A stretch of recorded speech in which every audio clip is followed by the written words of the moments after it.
I'm Catherine Farinha from the Chefs Forum, as many of you know. Great to see some of you wearing your Chefs Forum whites, and thank you so much for all your support on this. I'd love to introduce you now to a great friend of mine, Keiko. Keiko has been working with us for the last few years. Some of you might remember that she did an event with us at the Dorchester. So we did a whole focus group where we were showcasing fantastic Wagyu beef straight from Japan. Cost us a load of money to send it over, and the chefs really loved it. And then Keiko was also showcasing about 5 different types of sake, and also some delicious Japanese whiskey. So Keiko is, massively into food and drink promotion for the Japanese government. The Japanese embassy attended our last event. And so this event today is all about finding out what you guys think of a series that's designed to really raise the profile of Japanese food and drink, of Japanese ingredients, which are massively on trend at the moment.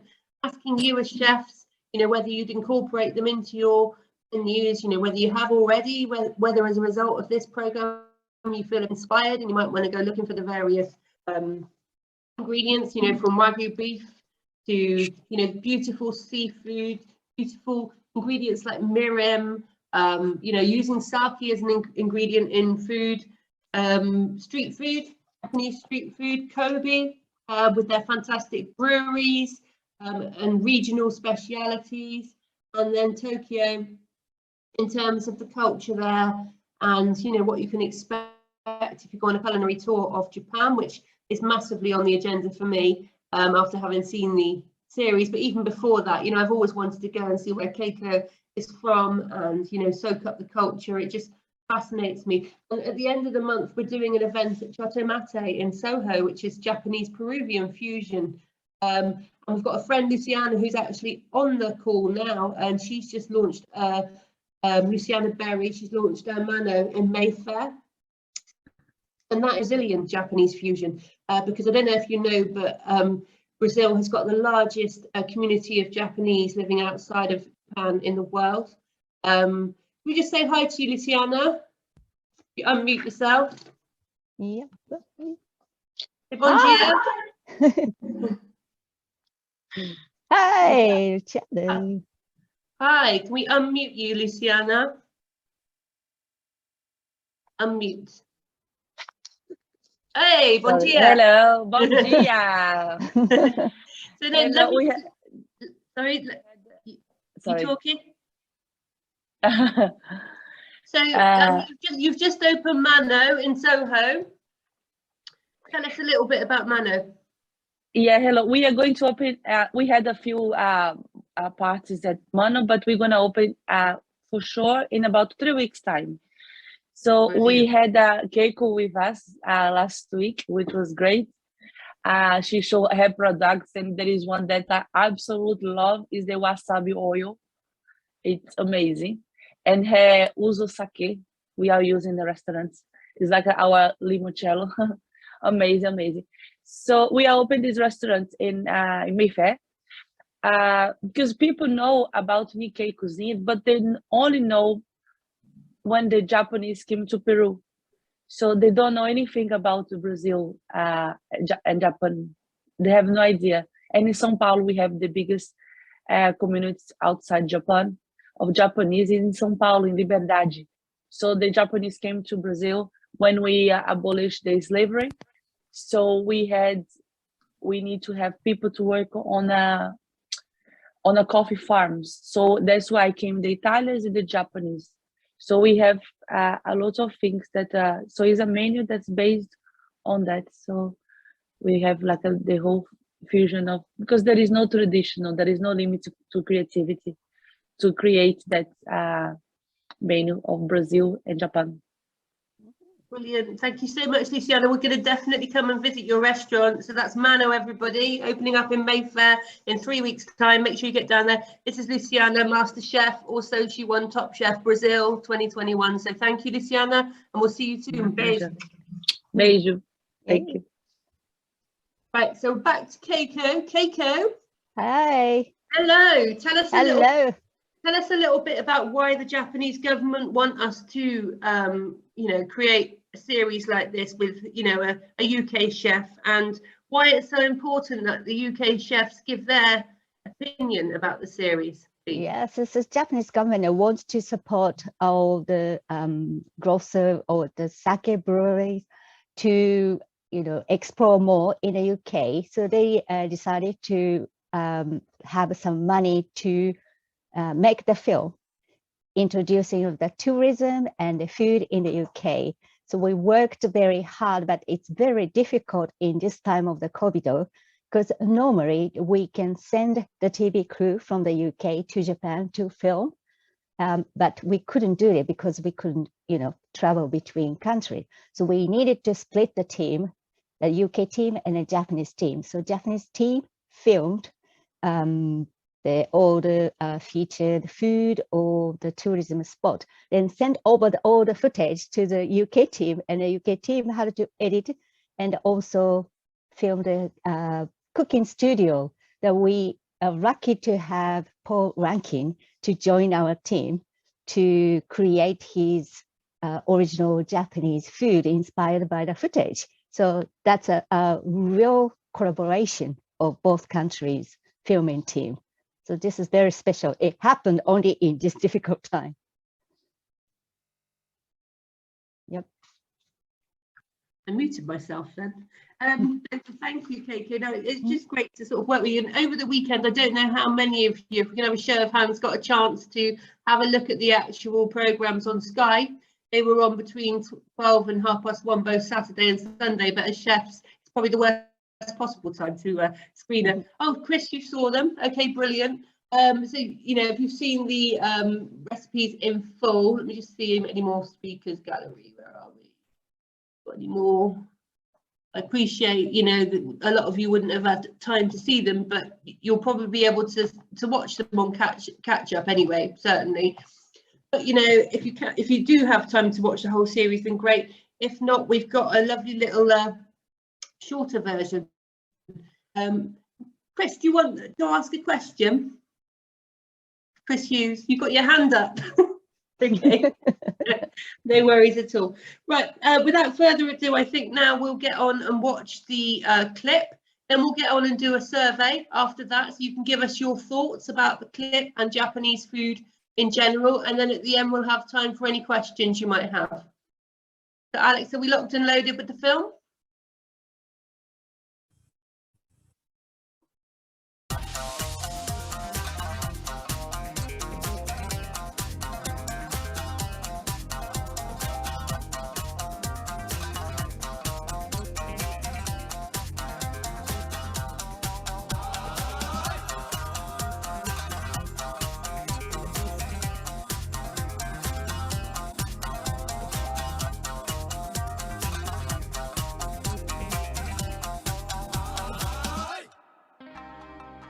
Welcome to A Taste of Japan, where I'll be cooking up some delicious dishes in my home kitchen, while a very special friend in Tokyo has hooked me up with the perfect tour guide.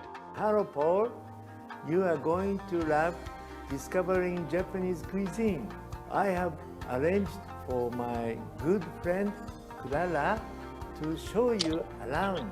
Clara-san. Hello, Sensei. How are you? Fine. Good to see you. Hello, Paul. I'm super excited to go on this culinary adventure.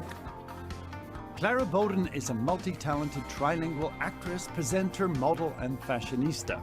Originally from France, her family moved to Tokyo when she was just 5 years old.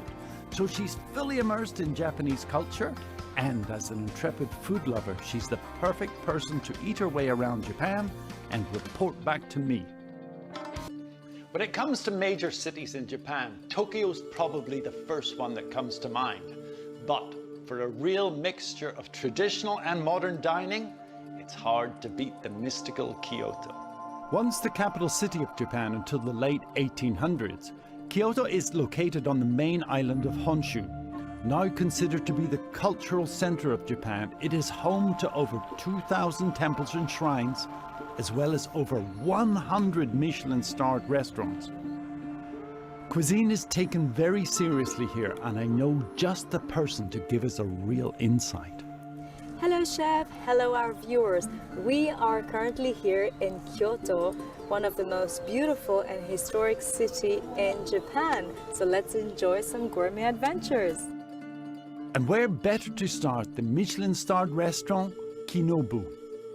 Hello chef. So today I'd like to introduce to you a very famous legendary chef from the Japanese traditional Kyoto cuisine. His name is Takuji Takahashi, and he is the third generation master chef that actually belongs and work in a very traditional Kyoto restaurant called Kinobu. And it's an honor for me to introduce you to him, as he's truly the master of the Kyoto cuisine. And I'd like to interview him to try to discover a little bit the secrets of the Kyoto cuisine. Let's try. Hello, nice to meet you. Nice to meet you. よろしくお願いします。 Today is a very special day, as it's kind of the testing, the challenge day for each chef, each Michelin chef that he does every month. And every time the theme is different. This time the theme is using a soybean, which is basically called moyashi in Japanese. And his challenge is to try to cook a meal and to try to test and ask different opinions from different chefs around Kyoto. A very big challenge and a lot of pressure, I'm sure, especially as the chairman of this Kyoto Cuisine Association. So this time he has used the soybean, the moyashi, incorporating it into a sesame tofu. And blended in, he's mixing crab with it. And I suppose he's already tried it. もう試されたんですよね、お味は。全然。 I love it. So he hasn't tried the taste yet, but he's confident that it will be excellent. So I'm sure you have discovered the excitement and also the pressure of the Japanese Kyoto cuisine with the chef Takahashi. Thank you very much, chef. Lucky Clara is going from the kitchen to her own private table to experience Chef Takahashi's food for herself. This traditional style of Japanese dining is called kaiseki, where multiple courses are served on individual trays.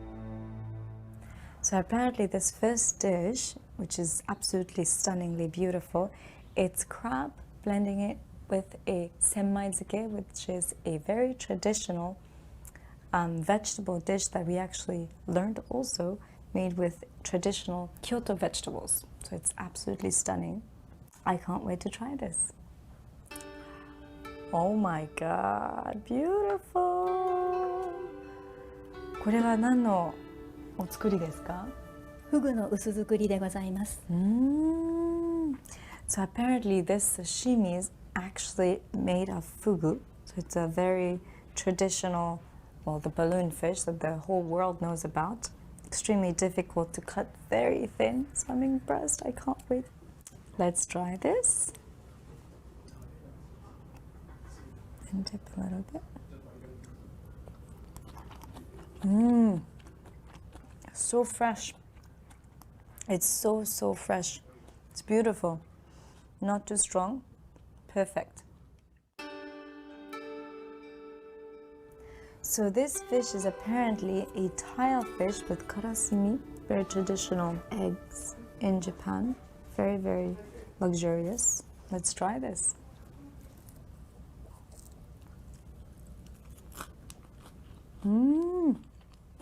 So soft. It's amazing. It has this very salty taste of the eggs on top. これ素敵ですね。こちらは何ですか？穴子とかぶらのみぞれ仕立てでございます。So it's basically, I don't know if you can see it, but it's a beautiful dish made of conger eel and kabura, which is a traditional Kyoto vegetable. Hi. Beautiful. Do you have porridge by any so chance? let's try this Yeah? conger eel. No worries. Can I get the mocha? Yeah. Hazelnuts. Try hazelnuts. It's amazing. Yeah, It's that sounds really nice. beautiful. I have The- here. The center is very thick, very soft, very tender. And then I'll try the kabura. So throughout this dinner, this beautiful Kyoto cuisine, very traditional kaiseki dinner. I was absolutely amazed by different ingredients that Takahashi chef used, but also the display, the way he was presenting every dish. Every plate was different, every presentation was different, every texture, smell was different. And it's really an experience to feel with the 5 senses throughout your body to really enjoy the pleasure of Kyoto with its culture, beautiful vegetables. It's just amazing, outstanding experience, and I just loved it. So thank you very much. I hope you will have the opportunity to also try it, and I can't wait to discover more. From high-end dining to low-key noodles, there's just time for a pit stop at one of Kyoto's more modern establishments. If Clara can find it, that is. So I was really curious on the reason why there was no sign outside of this ramen place. So let's ask him, why is that? もう知る人ぞ知るお店にしたかったので、あえて看板は出してないです。So apparently, they just wanted to make sure that the right customer comes who are fans of the ramen. So that's why they just simply don't have signage outside. It's perfect. Ooh, nice, beautiful. すごい美しいですね。ありがとうございます。So I'll be asking him, what is the specificity of this ramen? Because everyone is talking about it. So apparently the rare part is that they use the small intestine of the Wagyu. That is the really, really rare part. Blended in with a beautiful fish soup, so it creates a beautiful balance. I just can't wait to try it.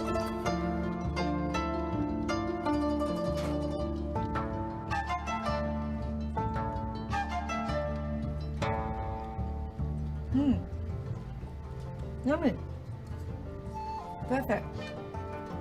It's good. Try it out. Ramen's a real lunch favorite in Japan, but another that I really love is a bento box. And that's exactly what I'm going to make today, with a delicious salmon teriyaki at its heart. So, we have our salmon, we need our teriyaki. And to make the sauce, we need some sake, some traditional rice wine. We need some mirin, sweet rice wine. We need some dark soy sauce and some rich tamari soy sauce. Now, tamari is the sauce that's left from making the miso. It's a little bit darker, probably a little bit less salty. So we bring that up to the boil and let it simmer for a little while. So I have my beautiful fillet of salmon here, but I need to trim it up a little bit. I need it about 3 inches long.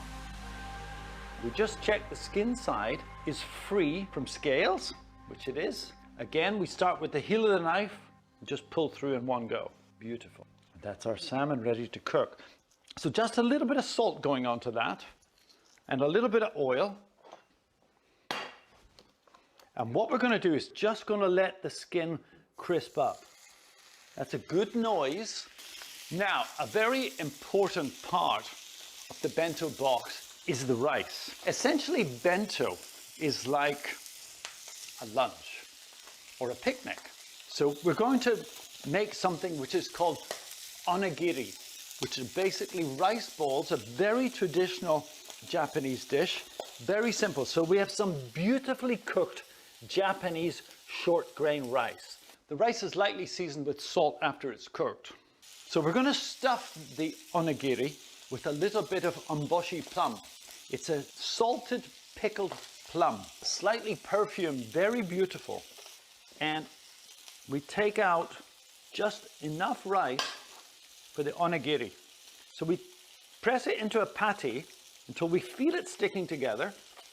We take a little bit of the pickled plum and then start to form the rice around the pickled plum. And that's a little bit of classic onigiri. Little bit of onboshi plum. The skin should now be beautifully crispy. You can see how I've hardly touched those at all. Now we're just going to garnish our onigiri. Little bit of black sesame seeds, little bit of white sesame seeds. And the last one, we're just going to decorate with a little bit of nori. Now, nori is your classic sushi seaweed. The salmon is pretty much cooked. Just going to stop the cooking by taking it out, and then we'll add a little bit of teriyaki. It will reduce down and become just a little bit thick and sticky. And then we just baste it lightly. We don't want the salmon to overcook at this stage, so don't cook it too much. So I'm just going to remove those again until the glaze comes down a little bit. We want that luster. Remember, teri means luster, shiny. So we want the sauce slightly thick just to coat the salmon. I'll just add the salmon back a little bit, baste it again, and then we just leave our salmon teriyaki or serve it. So the final vegetable dish, I'm going to do broccoli with a sesame dressing. So we just roughly grind the sesame seeds in a mortar and pestle. Then we're going to add some sugar, some miso, a little bit of dashi, and a little bit of dark soy. And we whisk that all together. Now, dashi is just your classic Japanese stock. So we add that into our bowl, and then we simply toss the broccoli in the beautiful sweet sesame dressing. I love this type of food. So fresh, so simple, so bright. Can you just imagine eating this for lunch? So now we build our beautiful bento box. I find this so exciting, you know. In goes the beautiful salmon teriyaki, and you can add a little bit of what leftover sauce is there on top. In goes the broccoli. And then I've made some quick carrot and daikon pickle. That's made just by salting the carrot and the daikon, letting it sit for a while, and then finishing it with a little bit of sugar and vinegar. One of the great classic things, of course, is the umboshi plum. You can put in a little bit of fresh salady things like cherry tomatoes. Here we have some fresh yuzu leaves, some cherry blossoms, and finally a bit of chive. That's our beautiful Kyoto bento box.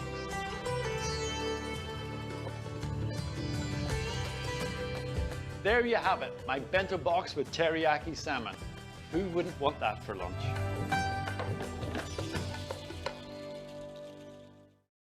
Our exploration of Kyoto continues. It's an area highly regarded for its vegetable production. Heirloom and heritage varieties of veg that are unique to Kyoto are known as kyo yasai. They've been cultivated there for hundreds of years. I've sent Clara to find out more. I'd like to ask one of the very famous producer of these vegetables that actually closely work with different Kyoto restaurants to in fact discover how he makes it and what is the most important thing in kyo yasai. So what you may not know, the most important thing in the making of this Kyoto vegetables is in fact the soil. It's the soil that truly changes its taste and its quality of each vegetables. If you actually cook it, this bitterness will apparently disappear. Hope you like it too, chef, and feel free to just learn more and just really taste more, because the more you taste, the more you see difference. I'm super excited and honored to be really part of this experience. Merci beaucoup.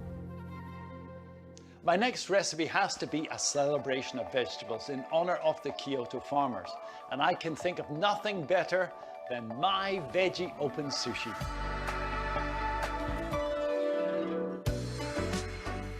So this is really just a celebration of beautiful fresh ingredients. It's my homage to the farmers of Kyoto and their beautiful vegetables. But remember, with sushi, it's all about the rice. The Mie Prefecture is located on the main island of Honshu, and this is where the city of Iga can be found, a place that lends its name to a special brand of cattle producing Iga beef. Clara is there to find out more from local restaurant owner Mr. Okuda. the meat that has been served into the very famous Ise-shima Summit that was held in 2016, where a famous Higuchi chef has served the very delicious Wagyu of Japan. So the point is actually you're supposed to flip it pretty fast before the juice of the meat actually comes out. It's so good.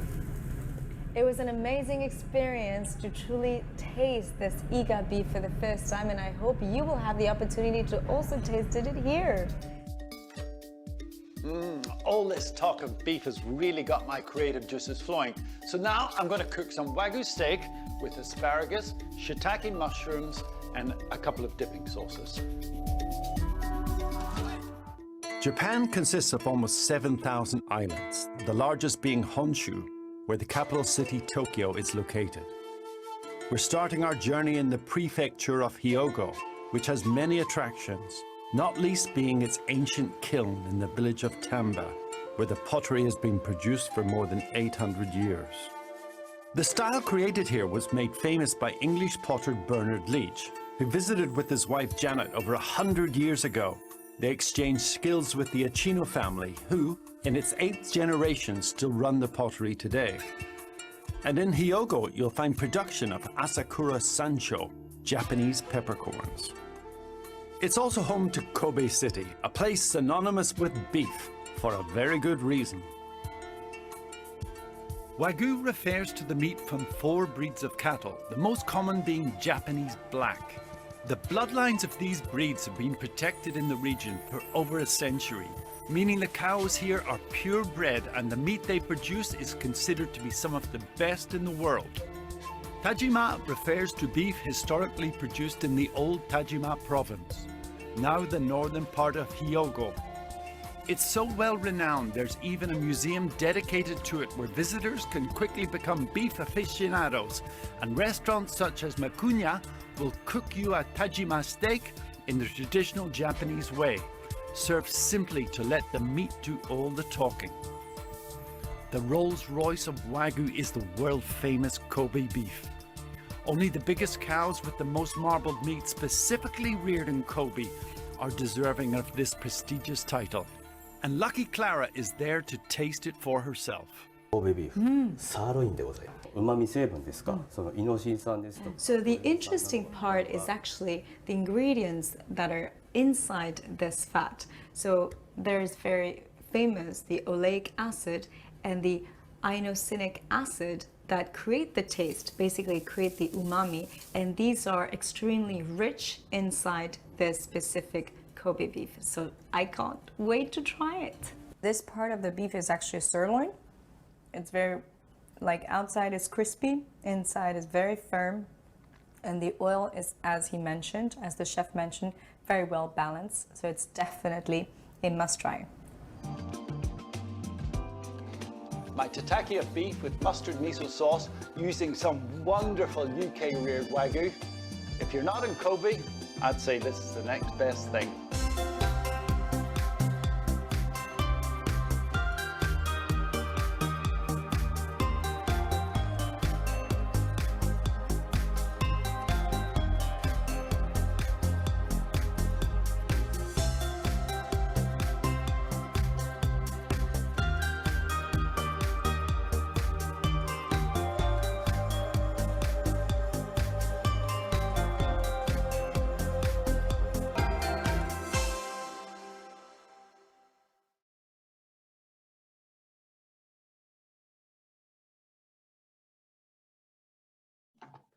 Well, that was pretty amazing, and I know it's a bit early, but I could eat any of that right now.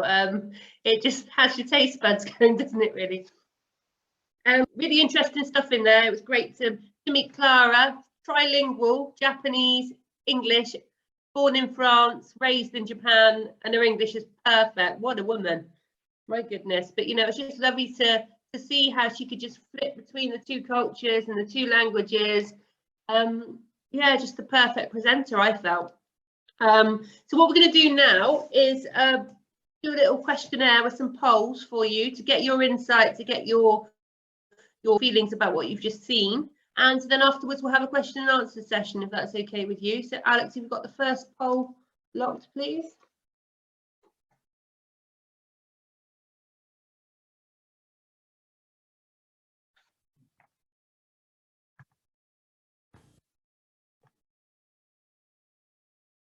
Oh, look, Debbie's hungry and desperate to visit Japan. Somebody else said the beef looked insane. That was Kobe. Did everybody know that only the best form of Wagyu, it can be classed as Kobe? I mean, that's a new one on me. But it just goes to show how much pride and, you know, just what an iconic food item it is in terms of oh, seriously good quality beef and pretty pricey. Yeah, you're right there, Chris. I think it cost us about $5,000 to get the sample block into the country when we did our event at the Dorchester. But boy, was it worth it. Oh, look, we've got Aidan down in Devon. We saw him in his kitchen. He said, got any chicken here for my lunch? Teriyaki chicken for me now, I think. Did we all know that terry means shine, luster? That was another thing that I learned today, I think, from that. We all know teriyaki, but we don't necessarily know that it means luster. Oh, Alex, I'm having a few issues. Sorry. Can you see, Catherine, can you see if, because I've made you a co-host, can you see if you can bring the polls up, please? If you press polls, click on polls. Where are they? At the bottom of the screen. Oh, polls, chat. Yeah. Okay, here's the first question, guys. How did we watch Taste of Japan? So did we see it today when we've oh look, Mike Jennings could murder a piece of Kobe. Well, I think we all could actually, if we're honest. How did you watch Paul Rankin's Taste of Japan? Either choose stream by us today on the 24th of Jan, or whether, like Chris, you might have watched it over the weekend.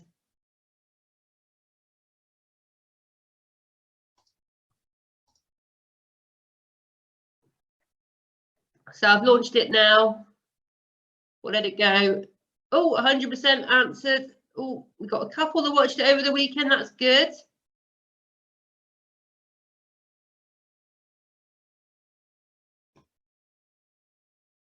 Mitch Griffiths, what are you saying? It's all Japanese. That intricate. I've never really tried much, but pretty fancy a bite now. Brilliant. Tom Everard Fairburn says, I thought it was really good. I would watch it, beautifully filmed. That's a massive feather in your cap, Keiko. Keiko's name came in the end in the credits. I was just so proud to see it. You know, it's a associate producer, which is absolutely fantastic. Right, so we've all done it now. 39 out of 39 have answered. Barbinder Dugal, who was a MasterChef semi-finalist, is also saying he's using miso and shiitake. So have a look at the chat anyway. So I'm going to end this poll and I'm going to go and show you how many of you watched it on TV versus how many of you watched it just now. Okay, right. So do we do the next poll now, Alex? Yeah, you're going to have to do it. It won't let me do it for some reason because I logged in from my phone and it won't work. But if you can work it, can't you? Okay. So let me get on to the next one then. Okay. So which Japanese food programs have you watched?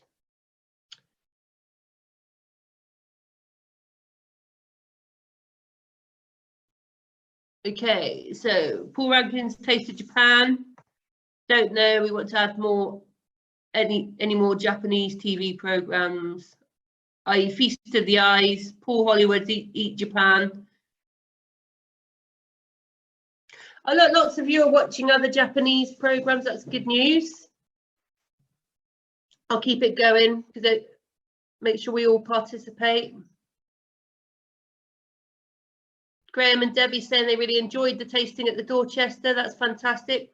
Alice Kamara is saying Paul Hollywood Eats Japan is really worth watching. So make sure we watch some of those on Catch Up. The Chef's Best Friend, as described by Richard. Cool. A couple more of you haven't done it yet. Nearly there. One more.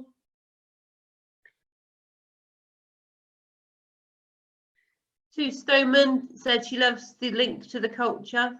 All the examples there, that's great. And Chris definitely is on his way to Japan. That's another one of these questions in a minute. Right, okay. You can see the results there, everyone, yeah? So then, how many times have you been to Japan? Which lucky people have already been? Okay. Brilliant. 5+ times, that's not fair. Brilliant. Lots of you have worked in Asia, lots of you have been lucky enough to go to Japan. Brilliant. I'm going to share the results now. There's great results there.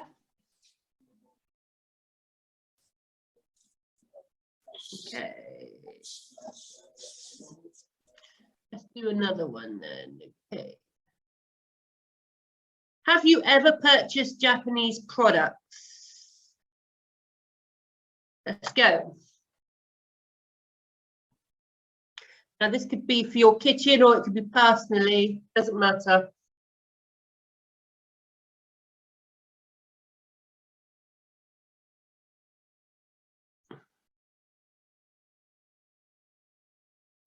That's brilliant. We've got 47 of you there. Couple more of you to do it. 49% of you always purchase Japanese ingredients. That's absolutely fantastic. There you go. At least sort of 50-50. That's brilliant. So I think the next questions are pretty self-explanatory.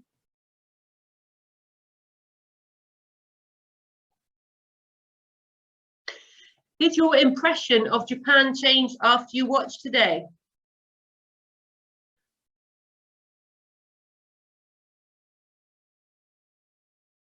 I'm jumping on the next flight. That's brilliant.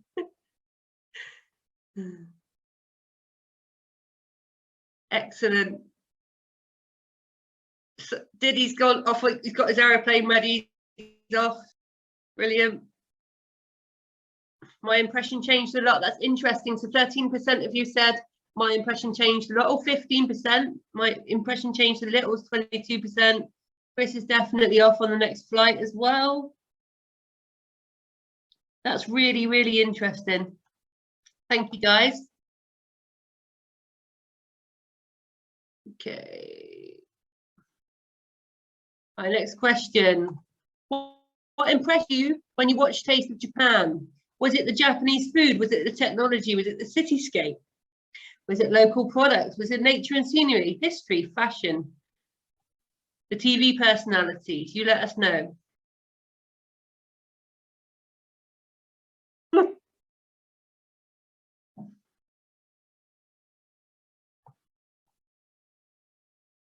That's great. A cultured lot. We like the food, we like the history, we like the nature. Theory.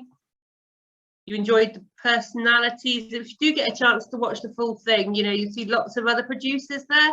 There was in the Door Brewery, they were really, really good. They were showing how they make beer, and there aren't many breweries in Japan. And then they use the hops to make bread and serve up sliders as well. Quite interesting. Brilliant. So we've got the music. That's great. Share results. So there you go. Pretty great results there. Now we go to, did the program motivate you to plan to visit Japan? Let's go.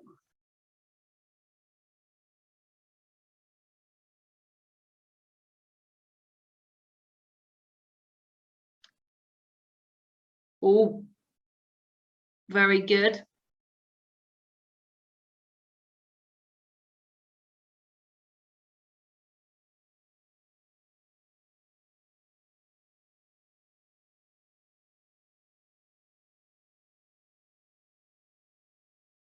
Go 36 out of you, 37, 39. Nice one.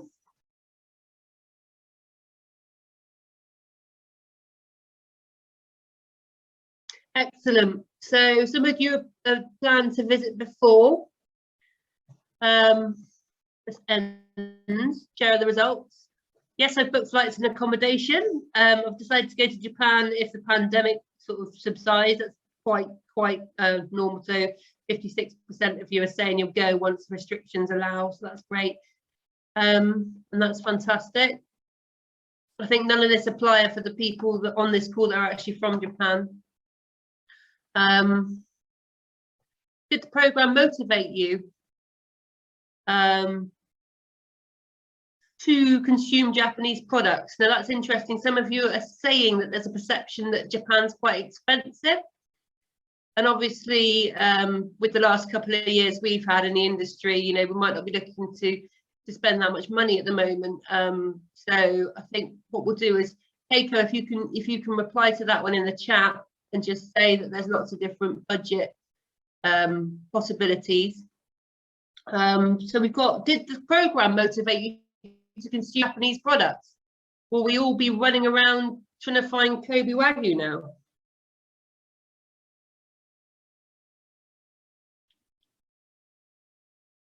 Brilliant.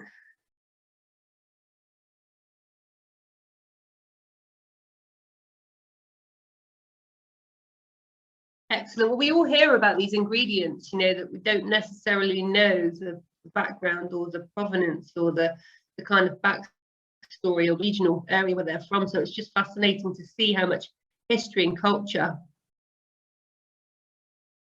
We've got Graham Green, he's Australian. He says that they've got huge connections to the Japanese food. And he's got 2 Japanese chefs that he follows on Instagram. Then we've got Arbinder, who is asking to say if there's any scholarship to work in a restaurant in Japan. Binder's on his way. We've got Victoria saying the dishes looked expensive. Devon Wagyu is amazing as well.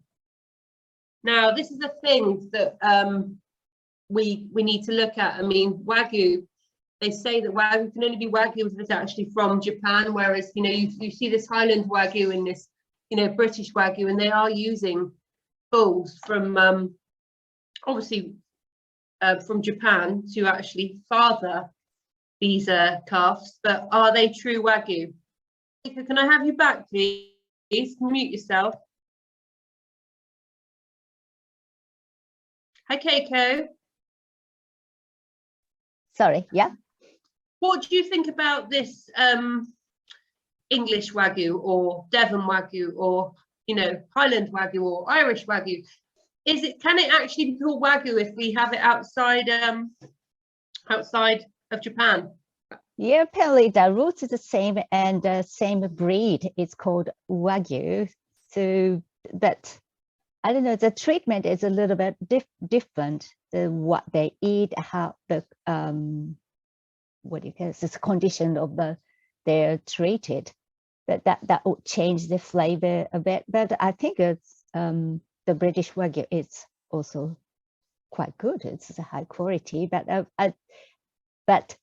I would like you to try the real Japanese Wagyu once, and so you can, you know that what we're talking about. Compare and contrast. Yeah. Exactly that. Yeah.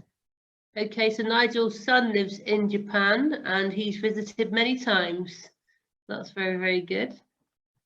And he attended Tokyo Sushi Academy for 3 months. Now, guys, if you do want to learn sushi, Keiko is a sushi master, and she can come to your restaurant and give you a little masterclass like she did with Luciana. So if you and the team want to get involved with a bit of sushi, Keiko's your girl, definitely. And just let us know in the chat if you'd be interested, and we'll be in contact. Yeah. Let's go to our next poll question. How much was your total spend on Japanese products? And that'll be in the last year. Or was it, yeah, that would be in the last year, I'd say. Let's go.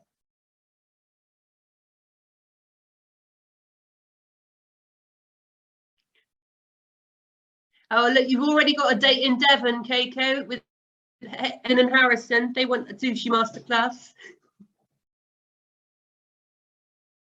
Okay, brilliant. So you're spending some quite serious money on Japanese ingredients. Can we put in the chat what sort of ingredients they are, please? Can you just elaborate a little bit and tell us what your go-to staples are, please? Just with the name of your restaurant as well, please. Ponzu. Love that. The Jessica's with Ponzu. We've got Miriam, Tosca. Oh, brilliant.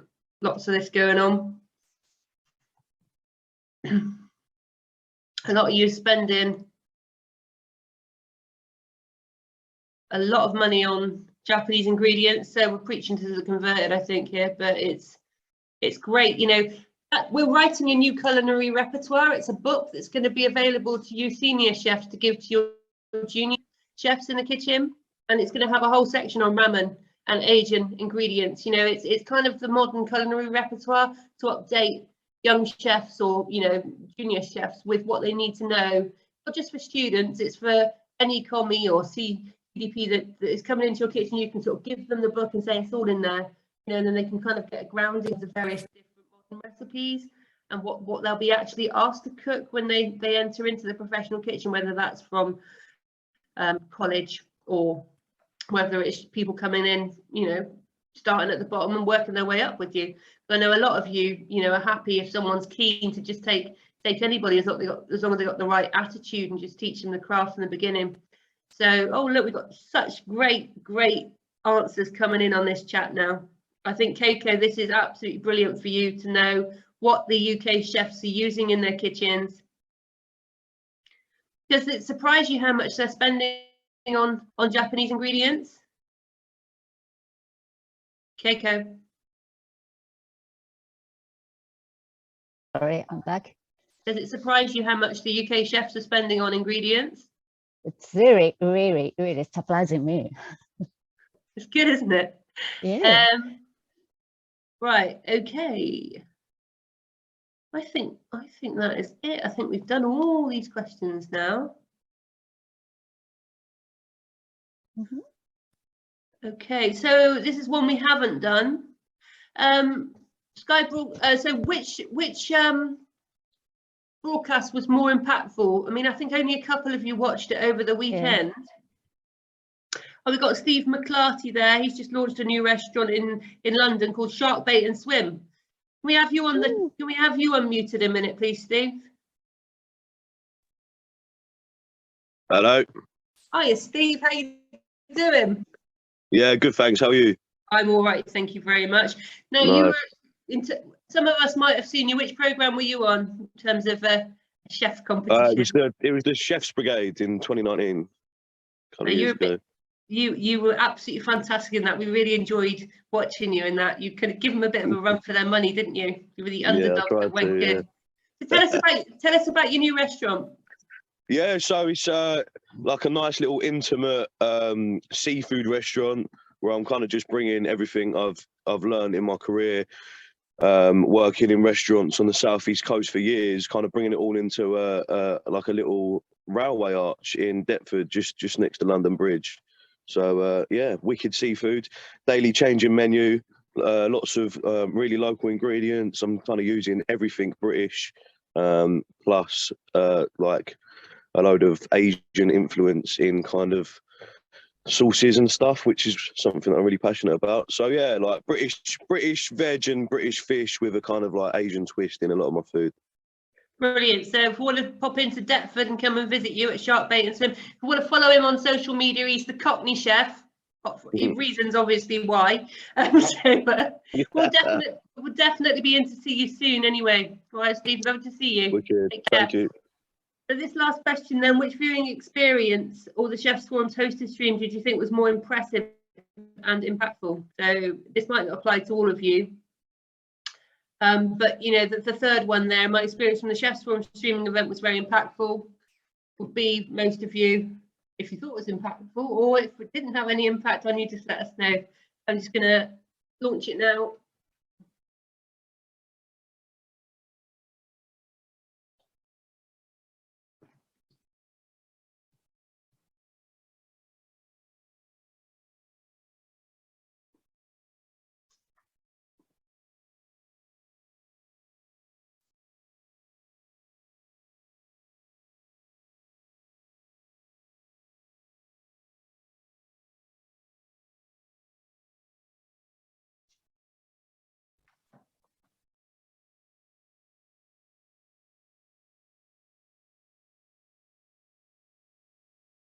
couple more of you still to answer, please.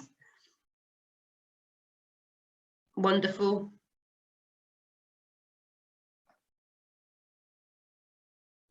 I think I'll end it there. It's pretty much all of, oh, brilliant. All of you done it now.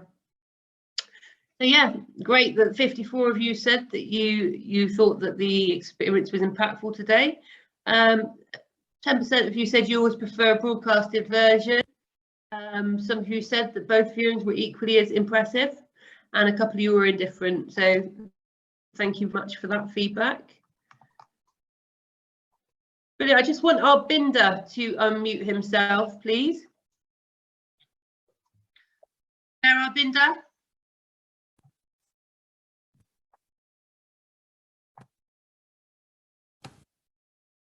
Binder, can you hear me? I think he might have nipped out for a sec. Okay, no worries. I was just going to introduce you to our Binder because he seemed very keen on going out to Japan and maybe doing a scholarship or a stage out there. So have we got any questions briefly? We've got about 5 minutes left. Has anyone got any questions, please? Oh, Nigel, hello. Hi. Hello. Hi. I was quite in. I watched the broadcaster versions, and perhaps Keiko and yourself could answer. Who is it aimed at? I couldn't work out who the program is aimed at. I think in terms of who it's aimed at, I mean, it's aimed at the UK foodies and chefs to kind of appreciate and get a little glimpse into the various producers in Japan, with a view to wanting to actually go there and experience it for themselves. So we're not privileged enough to have access to the Kobe Wagyu farms, and we don't know anything much about the Japanese black. That is we're lucky enough to do it over here. We've got access to all the farms and all the producers here, and we love going and meeting all of our growers, all of our our various different producers, but it's not so accessible. So I think it's the main aim of showing us who's producing these fantastic ingredients that we see in the professional kitchen. Keiko, do you want to add to that, Keiko? I thought. Oh, sorry, Keiko. Yeah. You want to add to that, Keiko? No, that's absolutely perfect answer. Okay. Thank you. No worries. I thought it did that to an extent, but what it didn't do, from my experience, is show the real care that is taking from well, hook to plate or field to plate, the actual care that is taken all the way along the food chain, which is missing in the UK generally. Yeah, that's a great observation. Thank you, Nigel. That's great. That's wonderful. Have we got any more comments or any more people that want to say anything?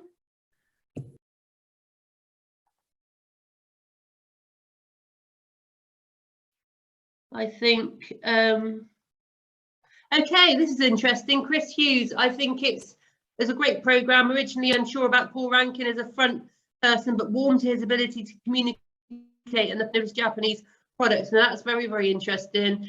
If there is a follow-up series, what do we think? Who do we think? That would be interesting. Who do we think in terms of a UK chef? I like the way that Steve's now engineering a chef's forum trip to Japan.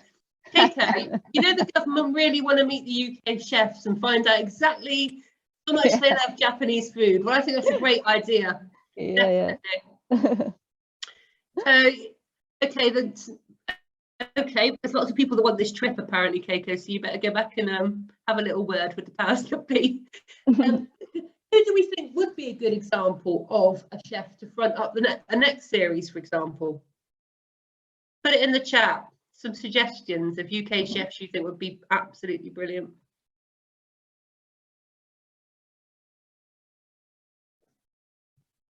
Gareth Ward, that's brilliant.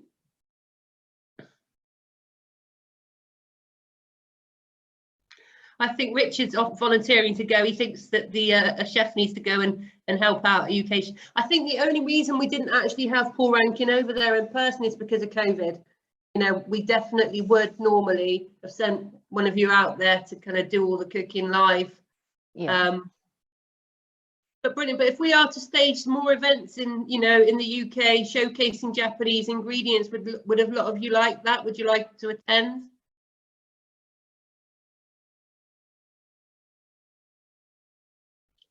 Brilliant.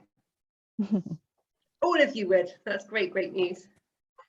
Guys, I'm conscious that I've taken up an hour of your time, and thank you so much for joining us today. It's been an absolute pleasure to have you with us.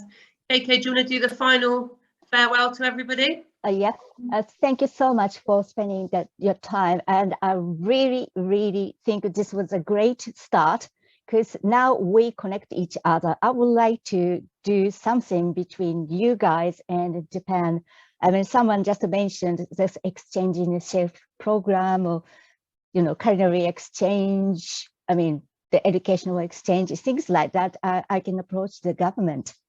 So if you have some idea, please let us know through, you know, Chefs Forum. And I'm also, of course, happy to conduct like a more adventurous sushi class with you guys. Brilliant. Yeah, Right. no, by all means, if you want to know more about sake, because Keiko actually imports sake into the UK and Japanese whiskey. So if you want any of that on your menus, definitely get in contact and we'll hook you up. I know Luciana's got some sake on her menu now as a result of Keiko going to visit, so that's all good. I just want to thank you all again and wish you a wonderful start to the week, and hope to see you all very soon. Sayonara. Thank you. Bye. Bye. Bye. Thank you. Bye. Bye. Cheers.